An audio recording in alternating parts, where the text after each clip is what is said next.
നമസ്കാരം. വന്ന എല്ലാവർക്കും എൻ്റെ സ്നേഹം അറിയിക്കുന്നു.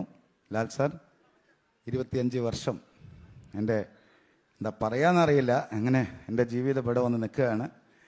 മമ്മൂട്ടി സാർ എപ്പോഴും എപ്പോഴും എപ്പോഴും എന്നോട് കാണിച്ച സ്നേഹത്തിന്, നന്ദിക്ക്, എൻ്റെ യാത്രയെ എപ്പോഴും മനസ്സിൽ സൂക്ഷിച്ച് ഞാൻ വരുന്ന സമയത്തെല്ലാം എന്നോട് അതായത് ഒരു അനുജൻ്റെ വിശേഷങ്ങൾ ചോദിക്കുന്നത് പോലെ മോഹൻലാൽ സാറിനെ കുറിച്ച് ചോദിക്കുകയും എല്ലാ വിശേഷങ്ങളും പങ്കുവയ്ക്കുകയും എൻ്റെ യാത്രയെ അതിയായ സ്നേഹത്തോടെ കാണുകയും ചെയ്ത് എൻ്റെ ആദ്യ സിനിമയിൽ ഞാൻ വന്ന് സംസാരിച്ചപ്പോൾ ഓടി വന്ന് വളരെ സ്നേഹത്തോടെ ആ സിനിമയിൽ, നരസിംഹം എന്ന സിനിമയിൽ പ്രധാനമായ ഒരു കഥാപാത്രം അഭിനയിച്ച് ആ സിനിമയുടെ വിജയം എന്നെ എൻ്റെ ആശീർവാദ് സിനിമാസിനെ ഈ ഏറ്റവും വലിയ ഇന്ത്യയുടെ നെറുകയിൽ സംഭവിക്കട്ടെ എന്ന് ഞാൻ പ്രാർത്ഥനയോടെ എടുത്ത എമ്പുരാൻ എന്ന സിനിമയുടെ ഈ ലോഞ്ചിൽ വരാൻ കാണിച്ച മനസ്സിനും ഞങ്ങളോട് കാണിക്കുന്ന സ്നേഹത്തിനും എൻ്റെ ഹൃദയത്തിൽ നിന്ന് നന്ദി രേഖപ്പെടുത്തുന്നു.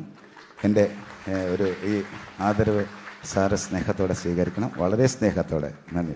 ഏറ്റവും പുതിയ വാർത്തകളും വിശേഷങ്ങളും വിരൽ തുമ്പിലറിയാൻ സീ മലയാളം ന്യൂസ് എല്ലാ ഡിജിറ്റൽ പ്ലാറ്റ്ഫോമുകളിലും ലഭ്യം.